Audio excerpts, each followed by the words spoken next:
Hello students, welcome! Bem-vindos à nossa aula de língua inglesa. Eu sou o professor Ademir Ribeiro e vamos juntos aí para a nossa aula de hoje. Vamos dar uma olhadinha no que nós temos preparado para hoje? Olha só, hoje nossa aula 7 é de revisão. Então, vamos começar a nossa revisão?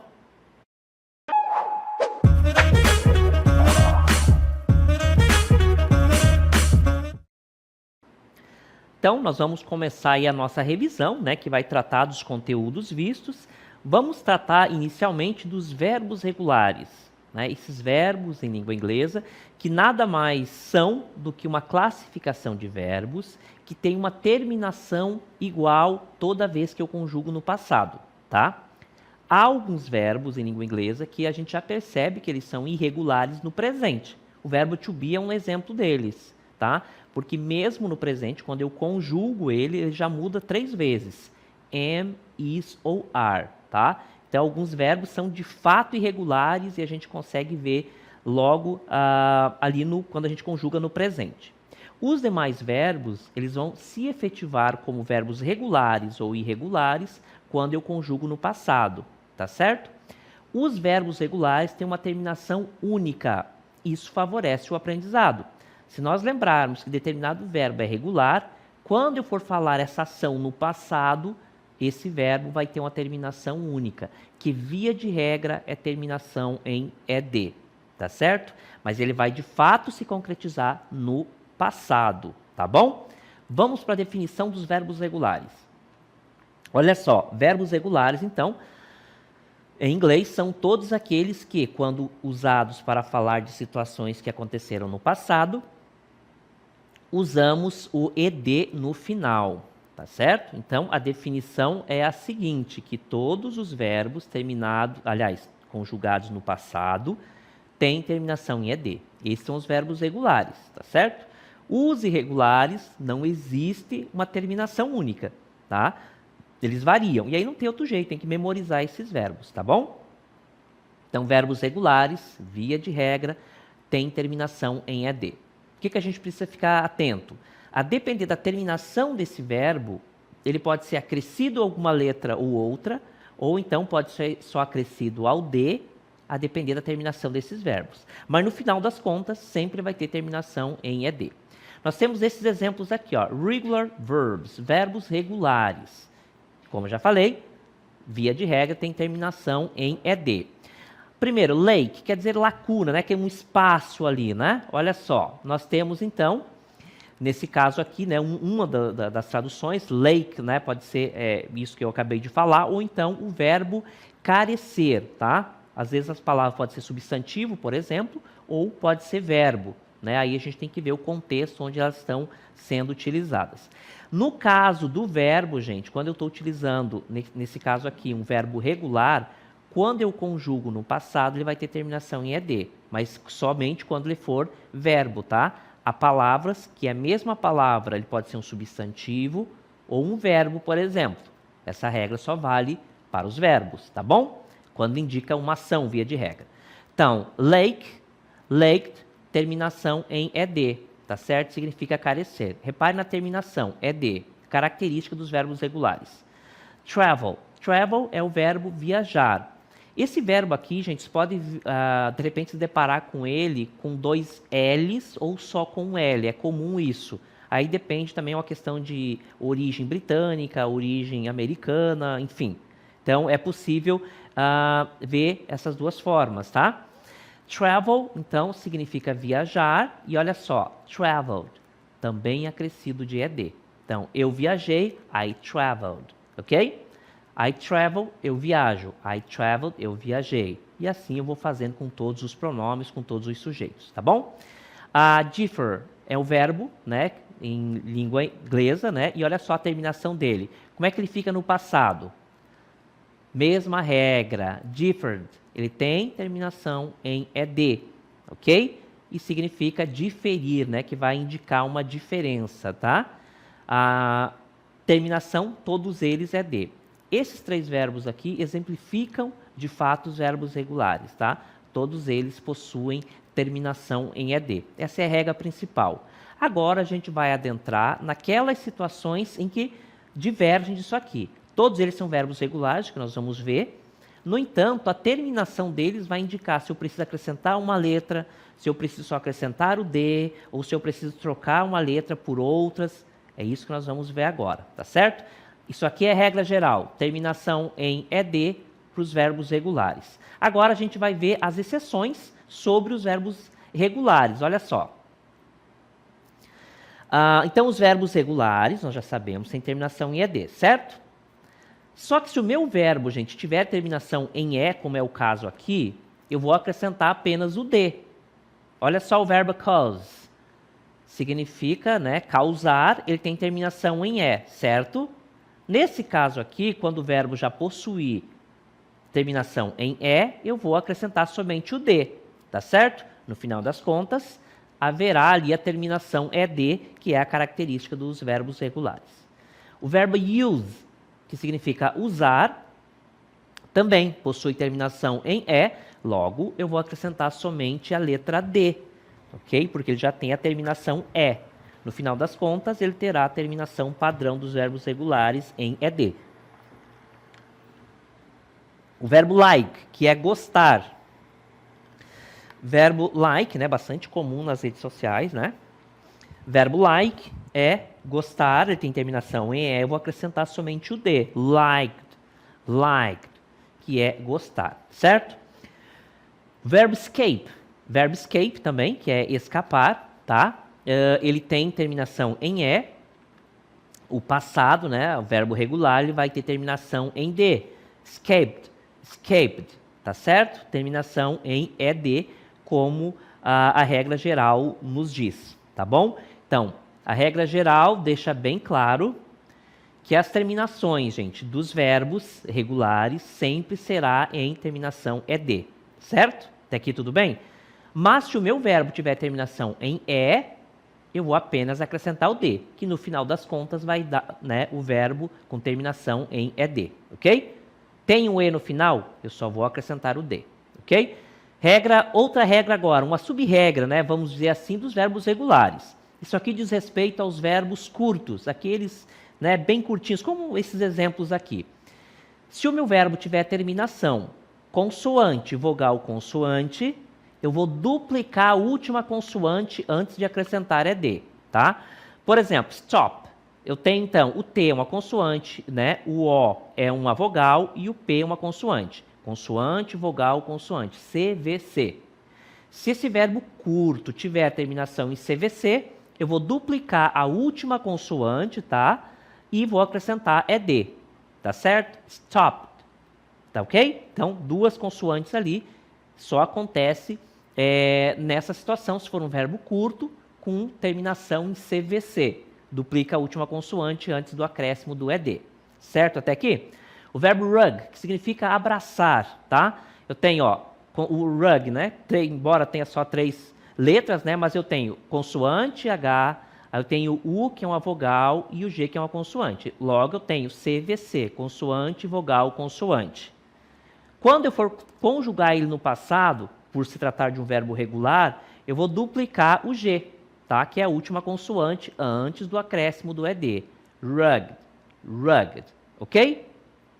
Informação importante também. Palavras em língua inglesa com inicial em H, há uma grande chance de ele ter a pronúncia de R. Portanto, vou falar rug, tá? Eu falo essa diferença porque na língua portuguesa o H não tem som, tá? Hospital, por exemplo, começa com H, mas não tem som. Ele não é pronunciado. Na língua inglesa ele tem e é algo muito próximo do R, tá certo? Outro exemplo aqui, também com terminação de consoante, vogal, consoante. O verbo plan, que é planejar. Planejar, ó, o L, tá?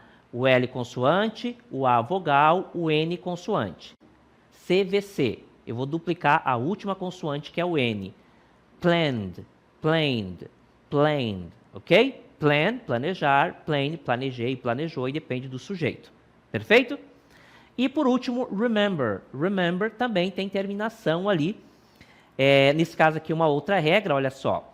Quando o verbo for longo, olha só, essa regra aqui do consoante, vogal, consoante, ele só é utilizado para verbos curtos, tá certo? No caso de remember, que é um verbo maior, olha só, ele continua tendo CVC no final, consoante, vogal, consoante, só que ele não duplica a última consoante. Por quê? Porque ele é um verbo longo, tá bom? Perceberam a diferença? Verbos curtos, com terminação em CVC, eu vou acrescentar uma consoante, vou duplicar a última consoante antes do ED. Se o verbo, embora tenha terminação em CVC, mas for um verbo longo, como é o caso de remember, eu vou apenas acrescentar o ED, eu não vou duplicar a última consoante. Tá certo? O que nós vimos até agora? Regra geral, verbos terminados, verbos regulares têm terminação em ED quando conjugados no passado. Se ele tiver terminação em E, eu apenas acrescento o D. Se ele tiver terminação, for verbo curto e tiver terminação em consoante, vogal, consoante, CVC, eu vou duplicar a última consoante antes de acrescentar ED. Mas se o meu verbo for longo, ainda que tenha terminação em CVC, eu não vou duplicar a última consoante, eu só vou acrescentar o ED. Perfeito? Agora, vamos ver um pouquinho mais sobre os verbos regulares, né, que é o tema aqui dessa primeira parte aqui. Vamos lá? Spelling. Spelling quer dizer como eu vou pronunciar, né? Eu vou soletrar, vou pronunciar, né? Verbos regulares, olha só. Verbos terminados em consoante mais Y. Substitui o Y por IED. Eu tenho os verbos cry, carry, try, study. Todos esses verbos, gente, eles têm terminação em consoante Y, certo? Ó, consoante Y, consoante Y, consoante Y, consoante Y. Todos esses verbos em língua inglesa que tiver essa terminação consoante Y, eu vou substituir o Y por IED. Logo, esse verbo vai ficar assim, ó, no passado. Ele continua com terminação em ED, porque ele é um verbo regular, no entanto, ele sofre essa alteração, tá bom? Então, se o meu verbo tiver terminação em consoante Y, substitui o Y por IES. Carry, que é carregar, vai ficar carried. Ok? Ó, terminação em ED, mas antes eu coloquei o I, substitui o Y por IED.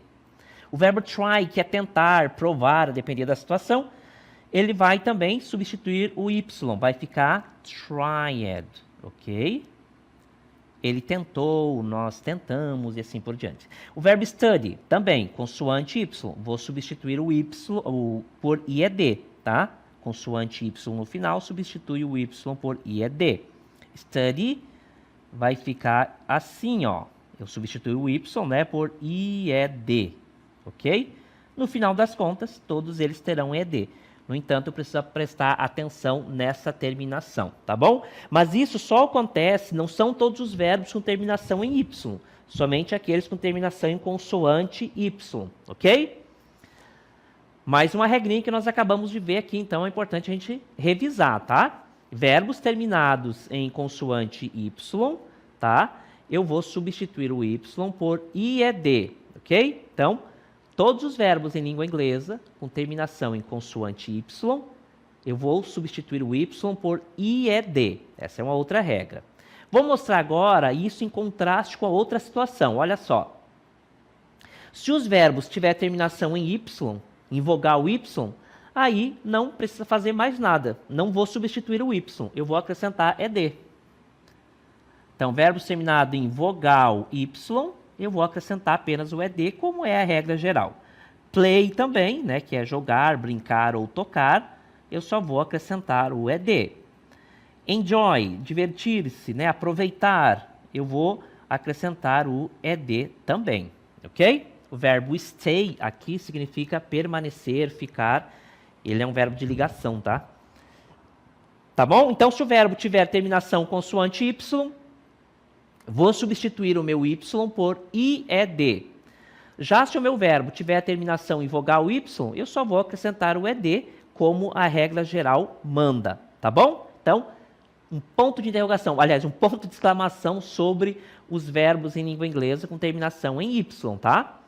Se eles tiverem terminação consoante Y, substitui o Y por IED. Quando os verbos, embora tenha terminação em Y, mas a letra anterior for uma vogal, eu apenas vou acrescentar o ED, como é a regra geral, ok? como nós vimos, estão vendo aí, tá? Os verbos stay é permanecer, ficar, stayed, permaneceu, ficou, aí a depender do sujeito. Play significa jogar, tocar ou brincar, ele vai ter terminação em ed, somente o acréscimo de ed. Enjoy, que é divertir-se, né? Também um verbo regular, quando conjugado no passado, por ele ter terminação em vogal y, vou acrescentar somente o ed. Perfeito, gente? Então, nós acabamos de ver aí as regras no que diz respeito aos verbos regulares. Dando continuidade aqui, nós vamos agora para as perguntas, né, do simple past, né, do passado simples. Como é que são caracterizadas as perguntas em língua inglesa quando eu utilizo o passado? Olha só, eu tenho aqui então, primeiro uma frase afirmativa, tá? Como eu estou falando de algo no passado, quem vai indicar o passado é sempre o verbo. Daí a importância da gente estudar verbos. É eles que fazem todo o trabalho de mudança de tempo. Tá? O restante fica igual. O que muda é o tempo verbal do verbo. Então, a mudança do verbo coloca toda essa fala, todo esse discurso no passado. Tá certo? É sempre o verbo ali que faz essa alteração. O restante pode permanecer igual. O que muda é o tempo do verbo. Olha só, he discussed how to build intelligent machines. Ele discutiu como construir, né, a palavrinha build é um verbo, né, um verbo irregular, tá? Ele significa construir máquinas inteligentes. Essa frase aqui é uma frase que está no passado, mas é uma frase afirmativa, mas está no passado. O que está indicando isso? O verbo ali, ó, com terminação em ed, que é um verbo regular, tá? Então, ele discutiu como construir máquinas inteligentes. Ele discutiu, é passado. Essa minha frase está no passado porque eu tenho o meu verbo no passado. Então, estou falando de algo que já aconteceu, certo? Frase afirmativa. Olha só a estrutura da frase afirmativa. Ele é sujeito, discussed é o verbo que indica ação, né? E aqui o complemento, tá? Então, é sempre essa estrutura das frases afirmativas. Sujeito, verbo, complemento, tá certo? Essa é a estrutura da frase. Nas frases interrogativas, eu vou mostrar para vocês o que muda. Olha só. Vou mostrar aqui, então. Aqui eu tenho uma mudança importante. Olha só. Na frase afirmativa, sujeito, verbo, complemento, certo? O verbo no passado. Nas perguntas do passado, o que muda? Eu tenho o acréscimo do verbo auxiliar, que é aquele camaradinho ali, ó, o did. Perguntas em língua inglesa no passado vão começar com did, tá certo? Então, did he discuss? Olha o mesmo verbo, só que esse verbo na frase interrogativa ele fica na sua forma base, ele não é acrescido de ed, tá certo? Ele não vai para o passado, porque quem vai para o passado é o verbo auxiliar. Perguntas em língua inglesa precisam de verbos auxiliares, tá certo? E quem vai para o passado é o verbo auxiliar, sempre. O verbo principal da ação, que de fato vai indicar a ação, ele vai permanecer no presente na sua forma base, tá certo? Então, did he discuss? Ele discutiu como construir máquinas inteligentes?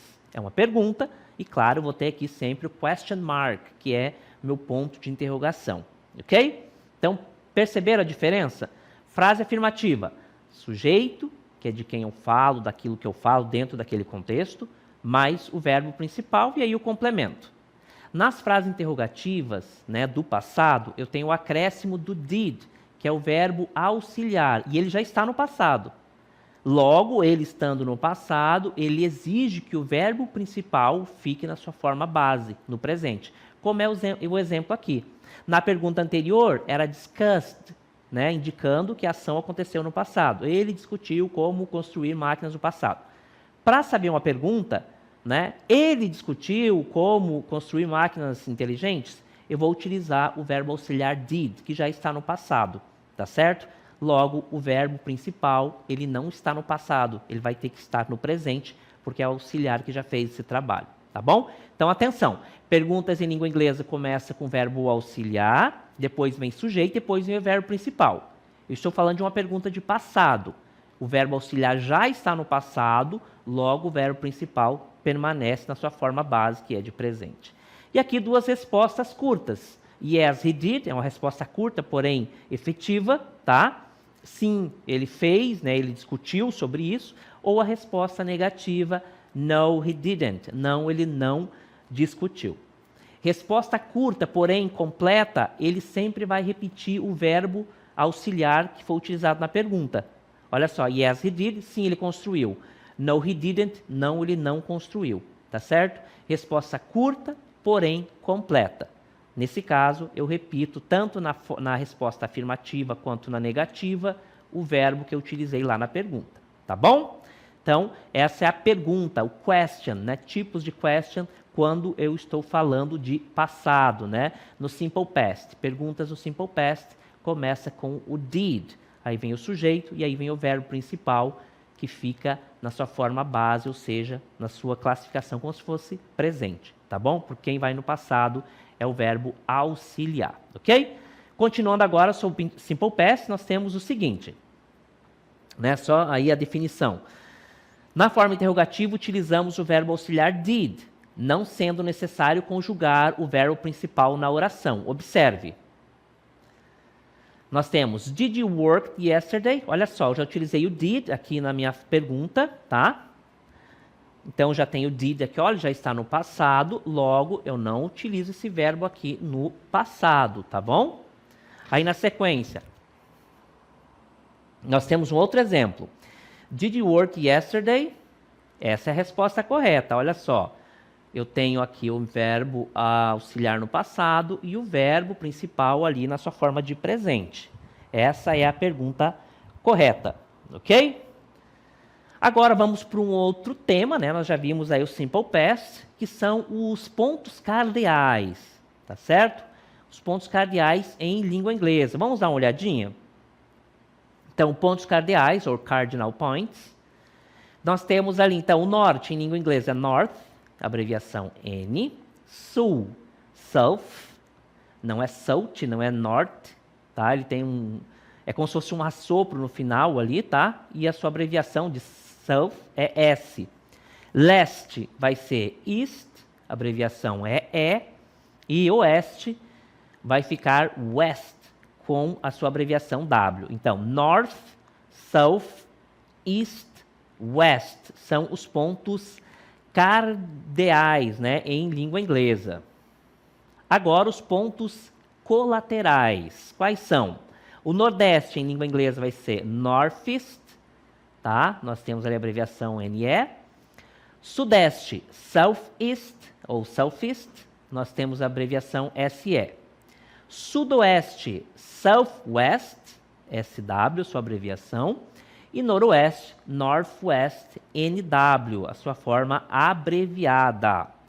Vou mostrar para vocês agora um pequeno VT que trata aí exatamente dos pontos cardeais, né? Como que a gente utiliza os pontos cardeais de uma forma bem prática para se localizar no espaço. Acompanhe. Use the sun as your first compass. This is the oldest and most fundamental method. Point your right arm toward the side where the sun rises, appears. That is east, E. Point your left arm toward the side where the sun sets, disappears. That is the west, W.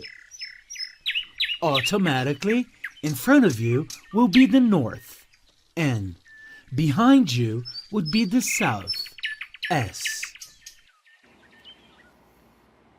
Então, nós vimos aí, né, no VT, como se localizar no espaço utilizando aí o Sol como referência. Essa é uma das formas mais antigas da gente se localizar no espaço. Então, em resumo aponte seu braço direito para onde o Sol nasce, esse vai ser o leste. O seu braço esquerdo vai apontar para o outro lado, vai ser o oeste, que é onde o Sol se põe, certo? Na sua frente, você vai ter o norte e atrás você vai ter o sul. Então, são os pontos cardeais, né? Sempre o braço direito apontando para onde o Sol nasce. O outro lado fica, né, onde o Sol se põe. Na sua frente fica o norte, atrás fica o sul, tá certo? Então, um jeito bem simples aí da gente se localizar no espaço, tá? Então, o seu braço direito vai apontar para o leste, né? East. O seu braço esquerdo vai apontar para o oeste, que em inglês é west.